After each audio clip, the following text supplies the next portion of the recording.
औज़ु बिल्लाहि मिनश्शैतानिर्रजीम बिस्मिल्लाहिर्रहमानिर्रहीम अस्सलातु वस्सलामु अलैका या सय्यदी या रसूलल्लाह व अला आलिका व अस्हाबिका या सय्यदी या हबीबल्लाह रब्बि इश्रह ली सदरी व यस्सिर ली अमरी वहलुल उक़दतम मिन लिसानी यफ़क़हू क़ौली अल्लाहुम्मा रब्बि ज़िदनी इल्मा। अस्सलामु अलैकुम व रहमतुल्लाहि व बरकातुहू। अल्लाह ताला से दुआ है कि आप सब खैरियत से हों। This is Numan Ali Raza, welcome करता हूँ आप अपने यूट्यूब चैनल में। आज का जो हमारा लेक्चर होगा वो 9th क्लास की मैथमेटिक्स की बुक का यूनिट नंबर 1 और उसकी एक्सरसाइज 1.1 से पहले जो तमाम डेफिनेशन है उससे रिलेटेड होगा। तो इससे जो अगला लेक्चर होगा वो उसमें हम एक्सरसाइज 1.2 के प्रॉब्लम सॉल्व करेंगे। तो यहाँ सबसे पहली डेफिनेशन आपके पास कि रो मैट्रिक्स क्या होता है। A matrix is called a row matrix if it has only one row. हम एक मैट्रिक्स को रो मैट्रिक्स तब कहेंगे जब उसके अंदर सिर्फ और सिर्फ एक रो पड़ी हुई हो। ठीक है, तो यहाँ पे एग्जांपल मैंने दी हुई है। ठीक है, m इज़ इक्वल टू आपके पास एक मैट्रिक्स है जिसका आर्डर है।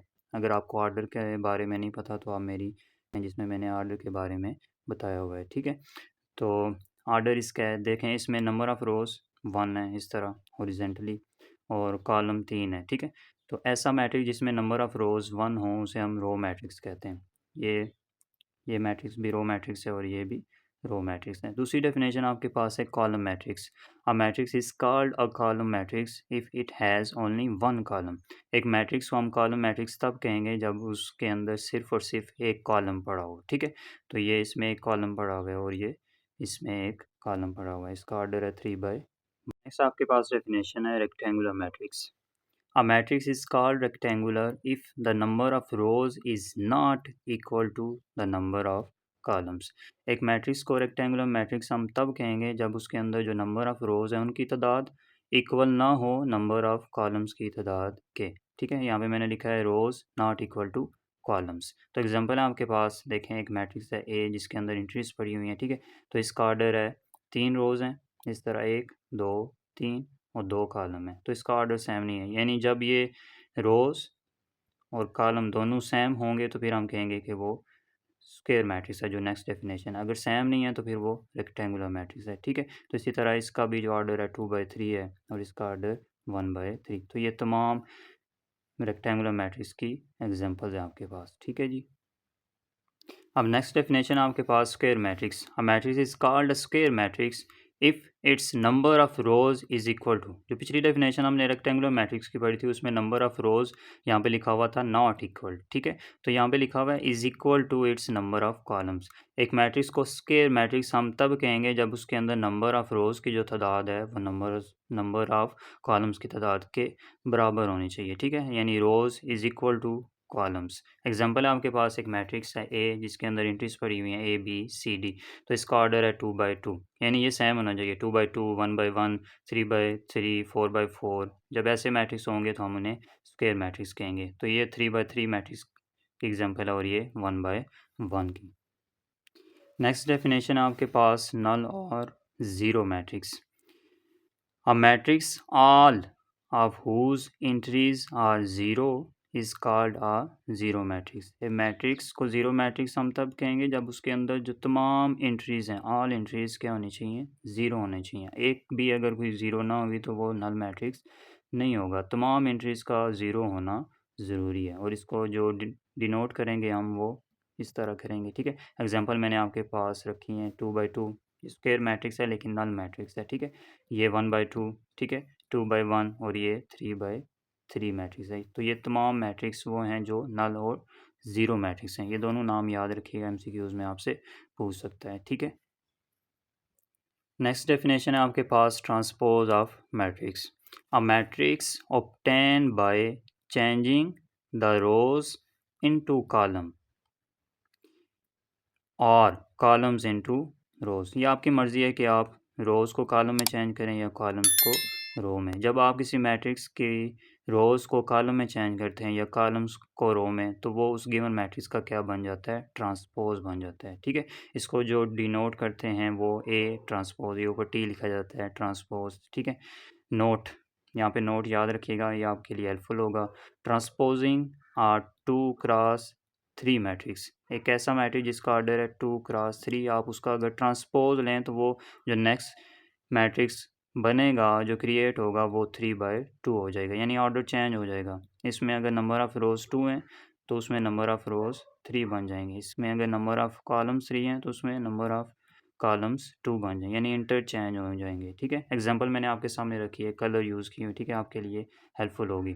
तो ये एक मैट्रिक्स है जिसके अंदर एंट्रीज पड़ी हुई हैं 6, 4, 24। इसको डब्बे में मैंने बंद किया, ठीक है, कलर यूज़ किए हुए 1 -9 और 8। और इसका अगर आप ट्रांसपोज लें तो ये जो रो है ये कॉलम में चेंज हो जाती है, ठीक है, दूसरी भी रो कॉलम में चेंज हो जाती है। तो ये एक मैट्रिक्स का ट्रांसपोज लेने का तरीका है। नेक्स्ट डेफिनेशन है आपके पास नेगेटिव ऑफ मैट्रिक्स। तो इसका एक क्वेश्चन भी आपकी एक्सरसाइज 1.2 में है जिसमें आपसे कह रहे हैं कि मैट्रिक्स का नेगेटिव मैट्रिक्स फाइंड करें। ठीक है, तो इसको सही से समझिएगा। लेट ए कोई भी एक मैट्रिक्स है, be a matrix, then its negative. A के नेगेटिव को हम इस तरह शो करेंगे, -a is obtain by changing the signs of all the entries of A. हमें तब नेगेटिव ऑफ ए मिलेगा जब हम ए की तमाम जो उसके अंदर एंट्रीज पड़ी हुई हैं उनके साइन क्या कर देंगे, चेंज। अगर पॉजिटिव हैं तो नेगेटिव हो जाएंगे और अगर नेगेटिव हैं तो पॉजिटिव हो जाएंगे। एग्जांपल आपके सामने है, एक मैट्रिक्स है ए जिसके अंदर एंट्रीज पड़ी हुई हैं ए बी सी डी, और नेगेटिव ऑफ ए होगा, देखें प्लस था तो माइनस आरों के साथ हो गया। ठीक है, तो इसी तरह आप नेगेटिव ऑफ अ मैट्रिक्स किसी का भी फाइंड कर सकते हैं। नेक्स्ट जो आपके पास डेफिनेशन है, ठीक है, ये एमसीक्यूज में भी आपसे पूछ सकता है, सिमेट्रिक मैट्रिक्स और स्क्यू सिमेट्रिक मैट्रिक्स।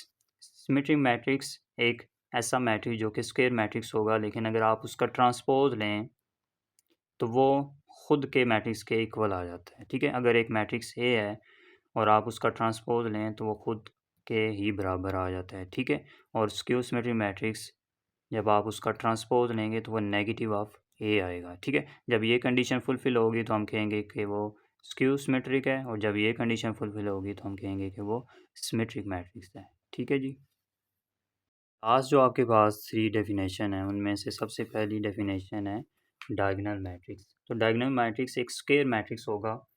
अब यहाँ पे याद रखिएगा कि डायगोनल मैट्रिक्स वो मैट्रिक्स होगा जिसमें एट लीस्ट कम अज़ कम एक एंट्री, उसकी डायगोनल एंट्री एक नॉन ज़ीरो होनी चाहिए। ठीक है, कम अज़ कम कंडीशन है, कम अज़ कम एक नॉन ज़ीरो होनी चाहिए, बाकी बेशक ज़ीरो हो जाए। ठीक है, तो ऐसे मैट्रिक्स को हम क्या कहेंगे, डायगोनल मैट्रिक्स। ठीक है, ये मैंने शो किया हुआ इस तरह, तो ये डायगोनल होते हैं इस तरह। ठीक है, तो डायगोनल मैट्रिक्स एक ऐसा मैट्रिक्स जिसमें एट लीस्ट उसके डायगोनल एंट्रीज में से एक नॉन ज़ीरो होनी चाहिए, तो हम उस मैट्रिक्स को क्या कहेंगे, डायगोनल मैट्रिक्स। तो यहाँ पे मैंने एग्जांपल दी है, ठीक है, 2 और 3 ये डायगोनल इस तरह बना, और ये 0 1 3 तो ये डायगोनल। ठीक है, कम अज़ कम एक एंट्री नॉन ज़ीरो होनी चाहिए। ठीक है, दूसरी डेफिनेशन आपके पास स्केलर मैट्रिक्स। तो स्केलर मैट्रिक्स एक ऐसा मैट्रिक्स होगा जो कि square matrix, sorry diagonal matrix तो होगा, लेकिन उसकी जो डायगोनल एंट्रीज होनी चाहिए वो सारी एक जैसी होनी चाहिए, सेम होनी चाहिए, मुख्तलिफ नहीं होनी चाहिए। ठीक है, तो वो हम गिवन मैट्रिक्स को हम कहेंगे कि वो क्या है, स्केलर मैट्रिक्स है। एग्जांपल मैंने आपके पास ये देखें, डब्बे में मैंने डब्बा बनाया हुआ है। ठीक है, ये एक ही कलर के हैं, यानी ये सेम होनी चाहिए, डायगोनल एंट्रीज सेम होनी चाहिए, तो हम कहेंगे कि वो क्या है, स्केलर मैट्रिक्स है। एग्जांपल है आपके पास के ये इन जनरल, ठीक है, शो किया हुआ है, के स्केलर मैट्रिक्स है। ठीक है, दूसरी ये है, और तीसरी आपके पास 2 क्रॉस 2 की 2 और 2, यानी डायगोनल एंट्रीज क्या हैं, सेम होनी चाहिए। अब जो लास्ट डेफिनेशन है आपके पास, ठीक है, वो है आइडेंटिटी मैट्रिक्स। आइडेंटिटी का मतलब होता है 1। ठीक है, आइडेंटिटी मैट्रिक्स, तो ऐसा मैट्रिक्स जिसकी डायगोनल एंट्रीज सारी क्या होनी चाहिए, 1 1 होनी चाहिए। ठीक है, सारी ही 1 1 होनी चाहिए, कोई भी ज़ीरो नहीं होनी चाहिए। ठीक है, सारी डायगोनल एंट्रीज 1 1 होंगी तो हम कहेंगे कि वो क्या है, आइडेंटिटी मैट्रिक्स है। एग्जांपल है आपके पास, ये 2 क्रॉस 2 आइडेंटिटी मैट्रिक्स है, ये 1 क्रॉस 1 है, और ये 3 क्रॉस 3 आइडेंटिटी मैट्रिक्स है। ठीक है, तो उम्मीद करता हूँ आपको ये 3 डेफिनेशन समझ आई होंगी। ठीक है, एक छोटा सा नोट रहता है, उसको डिस्कस कर लेते हैं। तो स्केलर मैट्रिक्स की डेफिनेशन हमने की थी कि उसकी जो डायगोनल एंट्रीज हैं वो एक जैसी होनी चाहिए। तो वहाँ पे छोटा सा एक नोट लिखा हुआ है, ये आपके लिए समझने के लिए ज़रूरी है, एमसीक्यूज़ में पूछ सकता है। तो वो कह रहा है कि ये अगर एक स्केलर मैट्रिक्स है और फिर कह रहा है कि कांस्टेंट होना चाहिए, नॉट इक्वल टू 0 और 1। तो इसकी वजह मैं आपको बता रहा हूँ कि 0 क्यों नहीं होना चाहिए और 1 क्यों नहीं होना चाहिए। अगर देखें, अगर ये के 0 0 हो गया, यहाँ पे भी 0, यहाँ पे भी 0, यहाँ पे 0, तो ये कौन सा मैट्रिक्स बन जाएगा, नल मैट्रिक्स बन जाएगा, ठीक है, जिसकी तमाम एंट्रीज क्या हो जाएंगी, 0। और फिर कह रहा है कि के को 1 भी नहीं होना चाहिए, तो अगर आप के की जगह 1 1 रखें, 1 1 और 1, तो इसकी डायगोनल एंट्रीज 1 1 हो जाती हैं, तो फिर ये स्केलर मैट्रिक्स नहीं रहता, ये कौन सा मैट्रिक्स बन जाता है, आइडेंटिटी मैट्रिक्स, ठीक है। तो उम्मीद करता हूँ आपको ये समझ आई होंगी सारी डेफिनेशन। आपकी बुक का पेज नंबर 8 और उसके लास्ट पे लिखा हुआ है, जहाँ पे एक्सरसाइज 1.2 स्टार्ट होने से पहले ऊपर एक नोट लिखा हुआ है, ठीक है, उसके 2 पॉइंट दिए गए हैं।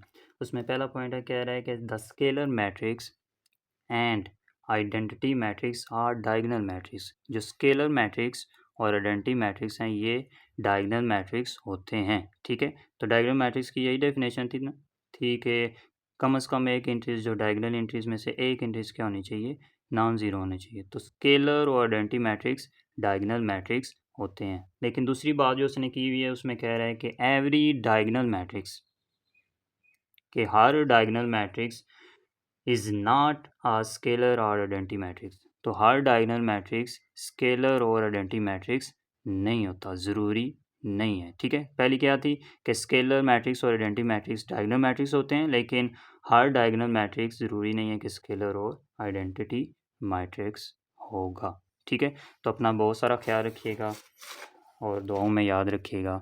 मिलते हैं अगले लेक्चर में, ठीक है। अल्लाह हाफिज़।